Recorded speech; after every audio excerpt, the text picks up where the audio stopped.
Anoche me acosté tarde. Yo lo que hago usualmente es que cuando de pronto, para conciliar el sueño, yo a veces pongo una predicación, pongo algo que yo sigo oyendo, apago las luces, lo sigo oyendo ahí cerquita del oído, pongo el teléfono cerca y estaba oyendo al profesor de griego, a don Daniel. Estaba hablando sobre ese video que me hizo este señor Winston Medina. Él tiene un aguante que yo no tengo. el profe lo admiro porque usted tiene un aguante que yo no tengo. Yo no llegué hasta los 54 minutos de video. Yo empecé a ver el video, ya yo sabía por lo que venía y hice una reacción que salió el día de ayer. Ya ahora es temprano, me tengo que ir a trabajar, pero algo interesante descubrí en el video de don Daniel de Escuela de Griego, y es que Winston Medina, yo no había llegado hasta ahí. Quizás yo vi algunos 15 minutos de video, pero resulta que en el minuto 53, 54, Winston Medina hace algo que parece que es inconcebible para la mente inteligente. Y es que Winston Medina utilizó el texto de Lucas capítulo 23, verso 34, donde dice: Padre, perdónalos porque no saben lo que hacen, y repartieron entre sí sus vestidos echando suerte. O sea, Winston utilizó, vamos a escuchar qué es lo que dice Winston y vamos a entrar rapidito. Este video no va a ser muy largo porque me tengo que ir a trabajar, pero sí quiero que quede claro dos puntos. Primero vamos a ver la deshonestidad de Winston Medina. Winston Medina es un ser deshonesto, completamente deshonesto, y lo vamos a ver ahora. Ese es lo primero. Lo segundo es que vamos a ver cuáles son las consecuencias de lo que él dijo. Vamos a ver en el video qué es lo que él está diciendo. Creo que es el 54. Creo que es 54, déjame asegurarme. 54. Vamos a empezar desde ahí. Vamos a empezar desde aquí. Yo simplemente quiero que ustedes lo vean y venimos ahora. Lo que discutir es cuál es la base de la responsabilidad. Porque tú dices que la base de la responsabilidad es el bendito libre albedrío. Pero yo te puedo mostrar evidencia bíblica que esa no es la base. La base de la responsabilidad del ser humano es el libre albedrío. No es que Dios ordene que las cosas pasan. Si Dios ordena, por ejemplo, en el caso que estábamos hablando, una violación de una niña, entonces no puede encontrar culpable que la viole. No se puede ser más cerrado de mente. El caso que estábamos discutiendo es de una niña. Yo fui el que puse el ejemplo. Una niña que a los 10 años es violada por su padre. Después esa niña se mete en droga, termina prostituta, drogadicta, y después se muere y va al infierno. Y Winston quiere decir que eso es porque Dios lo ordenó.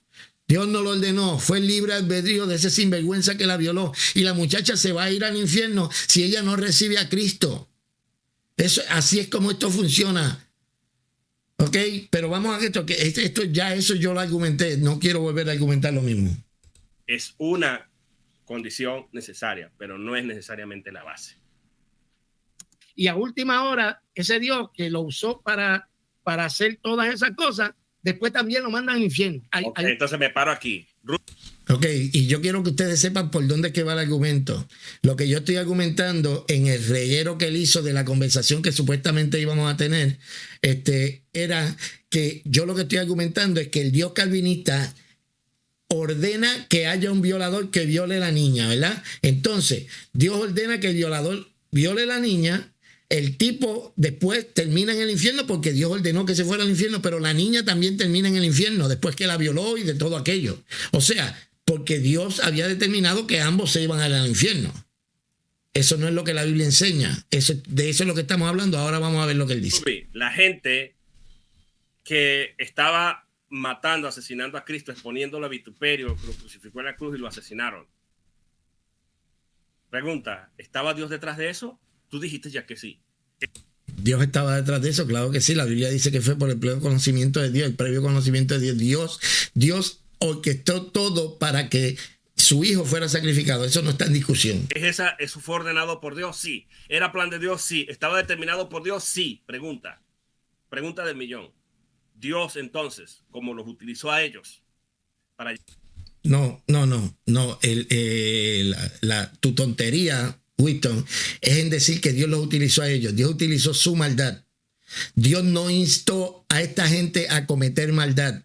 El juicio injusto que le hicieron a Cristo no era voluntad de Dios, no era lo que Dios quería. Eso no es lo que Dios ordenó, porque Dios ya nos dejó dicho que Él no. Es más, en la misma ley habían reglamentos contra los jueces injustos. Quiere decir entonces que Dios no instigó.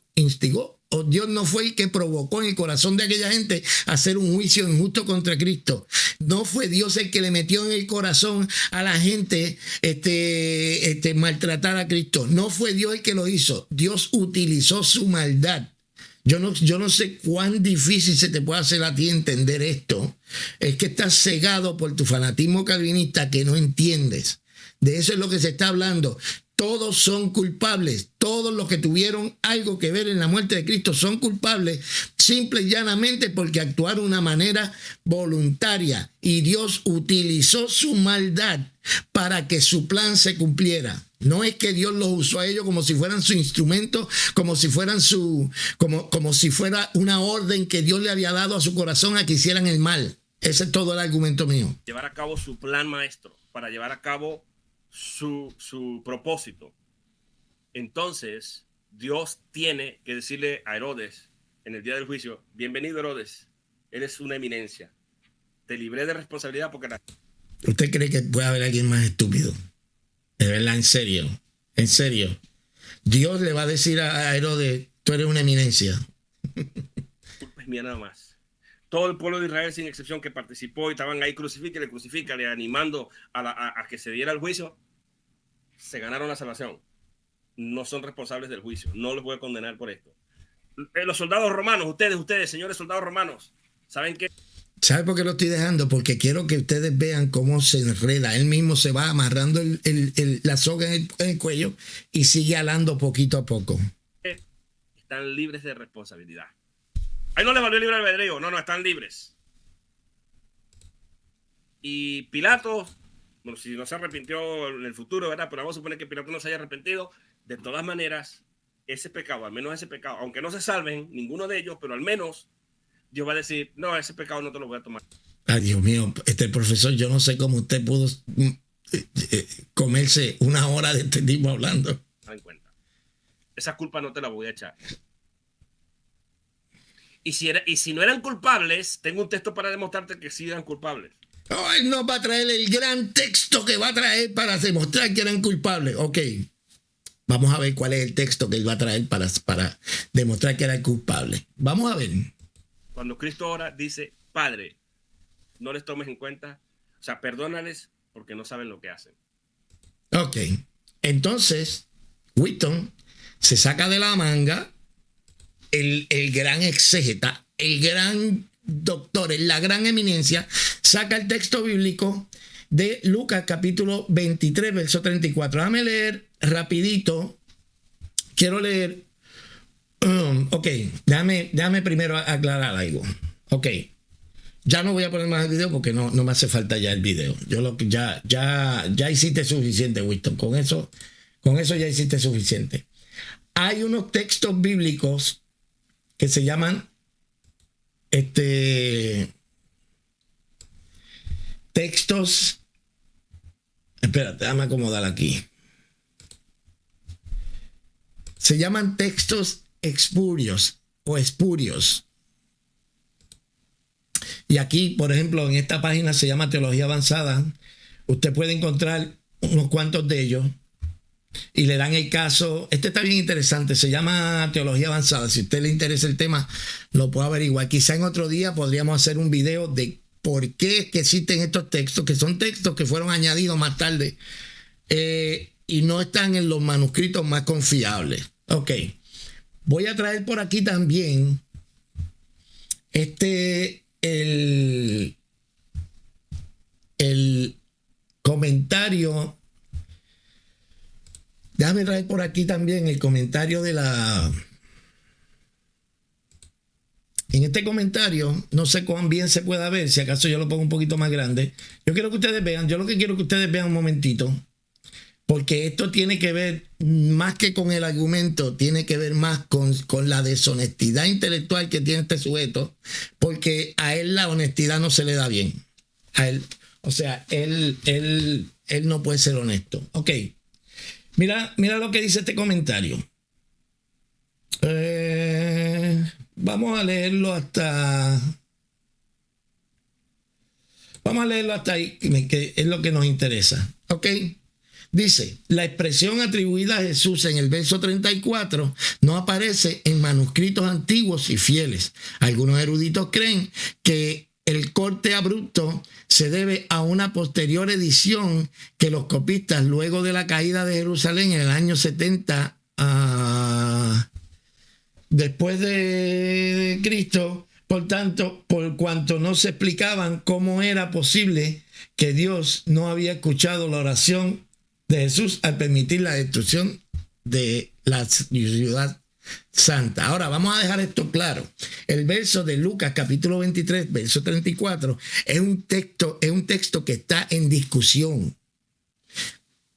Cuando uno es pastor, y los que han sido pastores saben que cuando tú llegas a la Semana Santa, pues tú siempre te preparas para hacer tu estudio sobre lo que pasó en la cruz y aquello. Hace años yo había leído esto, pero a mí el texto me gusta tanto que yo siempre lo he usado, pero sabía que estaba en controversia. No, o sea, no era porque una cosa que de hecho de aquí en adelante, entonces ahora nunca más lo voy a usar. Pero una de las cosas que uno tiene que saber es qué es lo que dice la Biblia. Por ejemplo, hay unos textos que dicen que este género no sale si no es con oración y ayuno. Pero eso es otro texto que se fue añadido más tarde. ¿Entiendes? Esto es para las personas que no están muy empapadas con esto. El texto está en discusión. Mire cuál es la gran hipocresía de Winston Medina.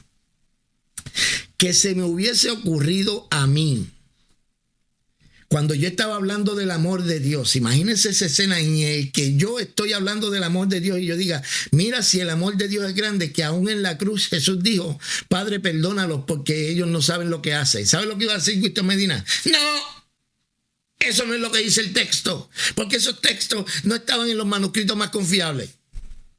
Sin embargo, él lo está usando ahora. Él está usando un texto que él mismo sabe que está bajo discusión y que si no aparece en los manuscritos más antiguos no es confiable. De igual manera, puedo decir otro. Yo una vez hice un mensaje completo cuando era pastor, hablando sobre la historia de la mujer adúltera, que tampoco aparece. Supuestamente fue puesta más adelante dentro del relato. O sea, dentro de la historia de la Biblia, en los manuscritos más antiguos no aparece la historia de la mujer adúltera, el que esté libre de pecado que tire la primera piedra. Ok, tampoco aparece. Entonces, uno puede utilizarlo haciendo la aclaración, este texto es espurio. O uno puede hacer la aclaración como yo lo hice en aquel mensaje, que creo que está en el canal en algún lugar, que prediqué el mensaje tomando todo el resto del relato de los evangelios para justificar lo que decía en ese texto. ¿Ok? Pero cuando estamos en una discusión como la que teníamos, si yo hubiese sacado ese texto a relucir, lo que iba a ser el deshonesto de Winston Medina era que él me iba a decir, no, tú eres un anormal, porque eso es un texto que no aparece en los manuscritos más antiguos. ¿Sabes por qué? Porque en el caso de hablar del amor de Dios no le funcionaría. ¿Tú entiendes? Ahora, ¿sabes lo que él hace? Entonces que él lo usa porque le conviene, porque él es un deshonesto intelectual. Él tuerce las escrituras. Ahora bien, ya vimos que es un deshonesto intelectual. Está usando textos que él no usaría para otra cosa, pero los está usando para establecer un punto. Y esa es la gran desgracia de este señor calvinista, que es un torcedor de textos pero es confeso. O sea, no es que estamos levantándole falso testimonio, es que él confiesa que él lo hace. Tengo que admitir, pues, que se tiene que torcer mucho la Biblia, hacer muchos malabarismos hermenéuticos, interpretativos, para obligar que la Biblia dice lo que no dice. Ahora bien, vamos a ver las consecuencias. Vamos a ver las consecuencias de que Jesús haya pedido al Padre que le perdonara ese pecado a esta gente. Entonces, Winston, tú quieres decir que no hay nadie culpable por la muerte de Cristo. Que no hay absolutamente nadie culpable por la muerte de Cristo. Eso es lo que tú quieres decir, Winston. Eso es lo que tú quieres decir. Eso es lo que, mira hasta dónde llega esto, porque cuando estaba leyendo el comentario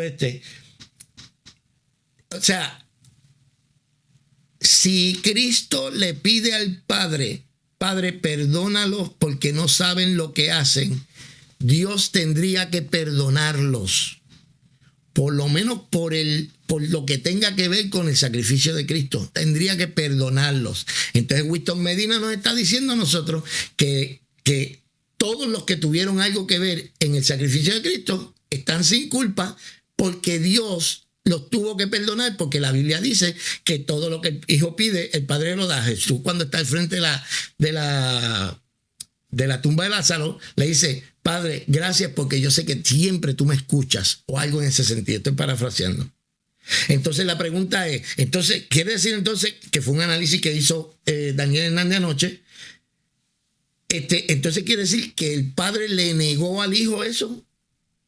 Y si el Padre no se lo negó y accedió a no tomarle en cuenta ese pecado, quiere decir entonces que no hay nadie responsable por la muerte de Cristo. Esas son las cosas que cuando tú eres un torcedor de escritura, como Winston Medina, estas son las sogas que tú terminas poniéndote al cuello y tú mismo te estás ahorcando. En el campo hay un dicho que dice: dale suficiente soga que él mismo se ahorca. Porque la gente torcedora de datos y torcedora de palabras eventualmente va a terminar poniéndose la soga al cuello. Concluyo con esto. El texto que usó Winston Medina para supuestamente probar su gran punto, el punto que nadie está discutiendo. Aquí nadie está diciendo que aquella gente no tenía culpa. Desde mi punto de vista, conforme a lo que yo veo en la Biblia, Dios utilizó la maldad de aquellos hombres para que sus planes se llevaran a cabo. ¿Ok? Cuando yo veo la historia, ¿qué pasó después de la muerte de Cristo? Veo la destrucción que hubo de Jerusalén. Yo tengo que imaginarme que entonces el texto tendríamos que dejarlo espurio y no tendríamos que entonces utilizarlo para ningún argumento. Pero como tú decidiste usarlo como un argumento, entonces ahora el profesor Daniel Hernández tenía razón. Judas fue salvo porque nada de lo que tenía que ver con Cristo le fue tomado en cuenta, porque supuestamente Dios se lo perdonó, de acuerdo a Winston Medina.